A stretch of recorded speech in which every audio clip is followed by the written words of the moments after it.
I'm running for Congress to help bring us together, to protect women's rights and voting rights, to make housing and health care affordable. Sydney Kamlager currently represents California's 30th district in the state Senate. Like Jan Perry, she too hopes to replace Karen Bass in Congress. Kamlager stopped by our studio shortly after the scandal at LA City Hall erupted. I asked her when and why she first considered running for this position on Capitol Hill. We are at a historic moment nationally, but we're also on the precipice of electing the first Black female in Congresswoman Karen Bass. And so as the only Black female state senator in California, I know what it means to break ceilings and increase representation. I have to tell you, I was minding my own business, not even thinking about this opportunity. And Congresswoman Karen Bass came to me and said, I'm thinking about running for mayor, and I'm also thinking about my seat in Congress. And who would best be able to fill it? Who has the integrity, who has the authority, who has the accomplishments legislatively, who can work across the island with colleagues to get things done. And I would like you to consider this seat. So I had to pray and talk to my family and friends. We had to wait for the redistricting process to be finalized. And after that, representing over 80% of the district, I made the decision to run. I am so happy that I have her support and her endorsement, and I am excited about taking my playbook of wins that I have been able to accomplish here in the state legislature to Capitol Hill. Yeah, but as you just mentioned, they're currently the only female Black senator in Sacramento, and you and I have talked on this program before about bringing more representation to Sacramento. I'm guessing that was part of the conversation that you had to have with yourself. Are you concerned at all that if you get this job and you go, what happens to Sacramento? Absolutely. So I worked really hard to identify a young Black woman and asked her to run for the state Senate seat. Her name is Lola Smallwood Cuevas. It's about expanding the voices of new leadership into this pipeline that we call government and elected office. I also make sure to work to get funded a Black women's think tank with $5 million in the state budget so that we could begin to talk about how we can bring more young women of color into the fold to not just run for office, but to also help run campaigns. It is incredibly important that we have a state legislature that represents the constituents. And so, as I said on the Senate floor in my close when I was giving my farewell speech, I think we should have more than just one Black woman. Yeah. Mm-hmm. If you do take on this new job in Washington, D.C., you said that one of your top priorities is to end systemic racism in the criminal justice system. I'm sure that sounds great to a lot of folks out there, and a lot of voters out there. Practically speaking, how do you envision doing that? Really excited that I got past the Crisis Act into law. It allows the state to fund community-based organizations to respond to certain 911 calls so that law enforcement doesn't have to. Karen Bass actually put it in the George Floyd Justice and Policing Act. It is still there, so I hope that if I'm successful November 8th, I can pick up the baton from her and carry that across the finish line. There's lots of work to do around increasing gate money at the federal level. It's the allowance that you're given when you're released from prison. How can we make ACA 3, a bill that I worked on here, to take involuntary servitude out of our state's constitution? There is a national movement to get rid of the 13th Amendment. I hope to bring my skills and my fight to Capitol Hill to talk about that. And then what are we doing with our prisons? What are we doing with probation and parole, federal laws that will also blend into state laws so that we have a criminal legal system that has due process in it all steps of the way. I know I'm not telling you anything you don't know. The political climate in Sacramento versus D.C., a little bit different. And this is something that you've said in your ads, that you really want to try to bring this country together. But we are living in incredibly polarizing times. So to accomplish that, to accomplish any of your priorities, what's your approach when it comes to working with people who may not see issues or this country the same way that you do? One of the skill sets that I lean on a lot is listening. listening to my colleagues who are Republicans, but also Democrats that live in a different part of the state. And what are the issues that are impacting their constituents? How can I learn from those issues and then talk about them in a way that resonates with my constituents and vice versa? I think what constituents want is to dial down the rhetoric, dial up the elbow grease, and bring more trust into how government works. We've lost that. Democracy is a shared project, and it is incredibly fragile. We've seen over the course of the past 4 years what can happen when you don't tend to it. And so part of the way to heal and to rebuild is to figure out how you can build consensus, is to talk about issues in a way that other folks can understand.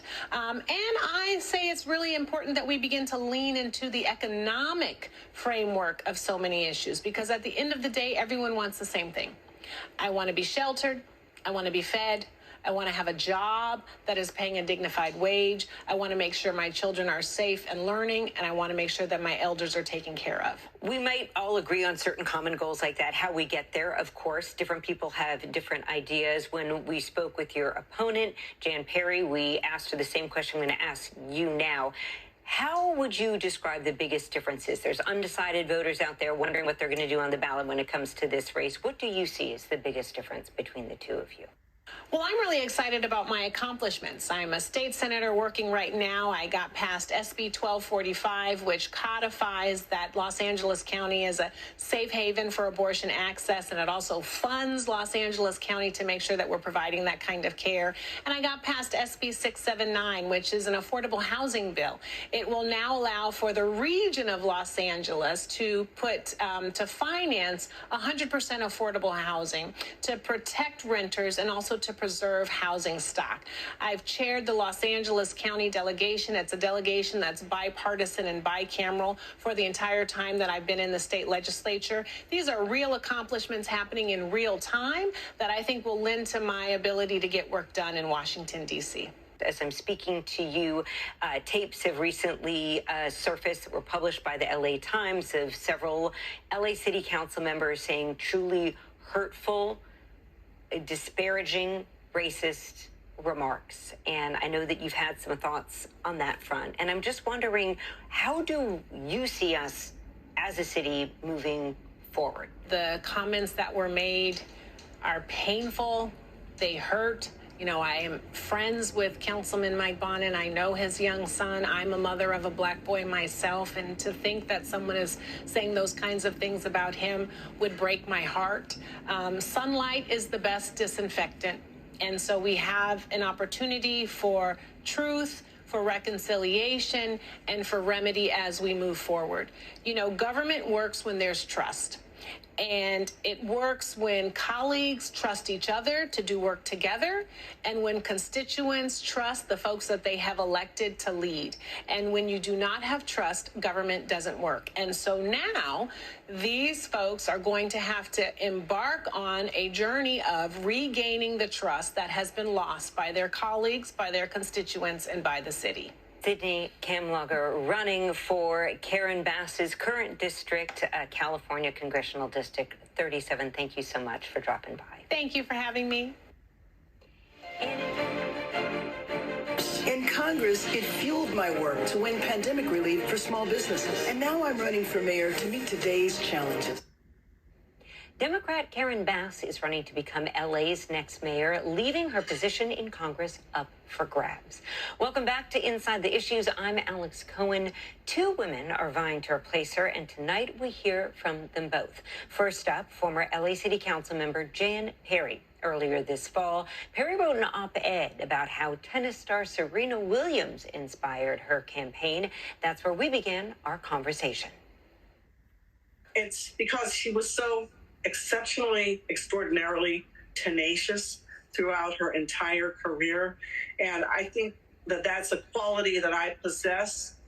But to see it manifest at that level was just awe-inspiring. And then, if that wasn't good enough, the other night when I was watching Cheryl Lee Ralph get her Emmy, and, she just stopped the show, sang her acceptance speech. And then she said, "This is what believing looks like." And she's right. And so, it's women like that that I look up to. In this piece, you alluded to the ageism that Serena Williams and, of course, many other women face. And I got to say, I'm looking at the other side of 50 right now, and I am just beginning to see how deeply embedded ageism, especially when it comes to women. I mean, like, that stuff runs pretty deep in our society and culture. If you were elected, Jan Perry, how do you think you would try to work against that and make sure that people of a certain age, especially women, are still valued? Well, it's funny. The people who have manifested those ageist beliefs, at least in politics, the worst offenders have been other women, which is really upsetting. And, you don't necessarily expect it to come from your, quote, sisters. But, I think it's a fiction in some ways. People age at different rates. People have different backgrounds. And, you have to look at what is the experience that person embodies and how does that person apply that experience, not only in the situation that they seek to be elected, but on behalf of other people. And, what is their capacity to be transformative? That doesn't have an age limit. Okay. So for me, in my perspective, when I look at Serena, when I look at Cheryl and people like that, you push through it, just push through it, push it to the side. And anybody who tries to be an obstacle, it's usually a manifestation of them feeling threatened because they would like to have what you have. But how do you fix that in Congress, though? I don't necessarily disagree with you, but that seems like a tough thing to legislate, no? Well, no, it isn't. I think the thing that comes with age is liberation. When you are in a political body, are you there for the community or are you there to further your own career? Okay? Once you get that position, you are there on behalf of the community that elected you. You're there on behalf of the country, the American people. And so you have to decide that you are going to be there to take everything that you have, your experience, your depth, your breadth, and to use it in the most inclusive and proactive way possible, aggressive way possible. And then I think what age and experience bring is that level of comfort. I'm not here to prove anything to you. I'm here to help these people. I'm here to take care of business. Okay. Let's talk about these people and us voters, because we've got this election on the horizon, and the seat in Congress that you were running for is being vacated by Karen Bass. She, of course, is running for mayor. And the closer that we get to November 8th, we're seeing the gloves have come off. There are questions about Rick Caruso's extensive past campaign contributions to politicians who oppose abortion.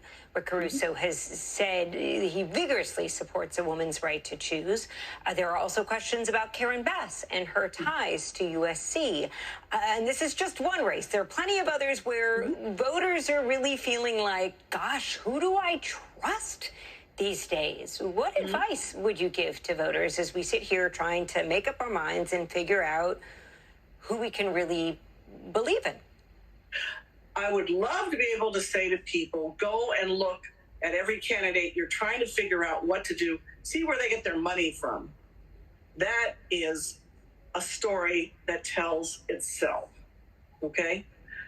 In the primary, we had 7 candidates in the race, and the individual who came in first had an enormous amount of cryptocurrency independent expenditures. So you as a voter need to examine how you feel about that, how you feel about somebody who introduces legislation to allow Californians to pay their bills to the state of California with cryptocurrency, and then maybe 120 days later gets a very heavily funded cryptocurrency independent expenditure. So you be the judge of that. And I put that charge to the voters, because we all have to take responsibility for our actions instead of complaining later like, well, this one never returned my phone calls, or they won't respond to me, or we've got all these problems. Well, we have no one to call. Let's get it right up front.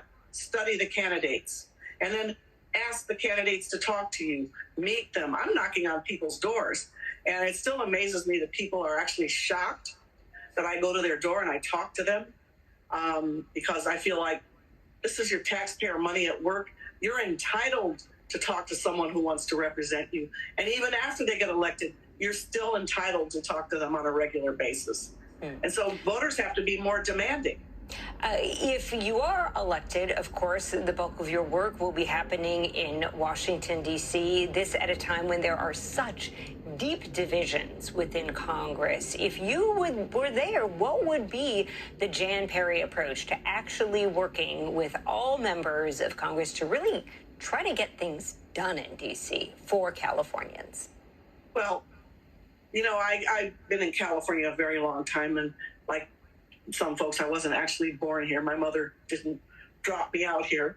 I came here in 1973, so I've been here a very long time.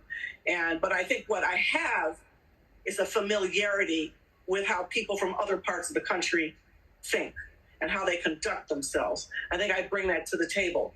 And a reasonable a willingness to listen, even when I don't agree, and to reason, and to use logic, and to fight if necessary, you know, for an objective that I think will benefit the greatest number of people, not only in my district, but what's right for the country. Jan Perry, really appreciate your time this evening. Thank you so much for being with us. Thank you. It's good to see you. And coming up, we hear from Perry's opponent, State Senator Sydney Kamlager, who's with us to share her approach for working with folks with whom she does not see eye to eye. That's next.